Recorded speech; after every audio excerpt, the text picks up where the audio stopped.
Finally কিন্তু সেই সময়টা চলেই আসলো। কিসের? আমরা রিভিল করব আমাদের ঘরে রাজপুত্র না রাজকন্যা কে এসেছে। কে এসেছে বলো, তোমরা গেস করো। আমি একটা কথা বলি, আমি একটা কথা বলি যে তোমরা 90% সেমই গেস করেছো, তাই না? ঠিকঠাক 90% সবাই বলেছে। 90% ঠিক গেস করার পরে এখন আমাকে এই জামায় দেখে মানুষ আবার গেস উল্টে দিয়েছে, মানে ঠিক আছে, লটারিতে চলো। টাকা লাগানোর মতো ব্যাপার। ওকে চলো চলো আমরা বেলুনটা ফাটাই। তো ফাইনালি কিন্তু তোমাদেরকে এখন জানিয়ে দেবে বেলুন ফাটিয়ে কে ফাটাবে। আমি আমি আমি আমি চলো ফাটাও তাহলে। ওরা আগে বলে তো ফাটিয়ে দে।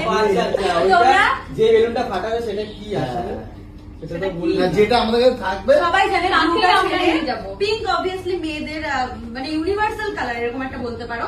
তো তোমরা ঠিকই গেস করেছো, তবুও তোমাদেরকে জানানোটা আমাদের দায়িত্ব। তো আমাদের বাড়িতে রাজকন্যা এসছে। একদমই তাই। Yay! আর আজকে আমরা আমাদের ঘরের লক্ষ্মীকে বাড়ি নিয়ে যাচ্ছি, মানে এটা একটা আলাদাই এখন গেছে পার্লারে সাজগোজ করতে। ঠিক আছে, সত্যি তাই নার্সারি থেকে বয়স আসা 3 দিন, বেশি না। সত্যি সাজাতেই দিয়ে না, আজকে 4 দিন।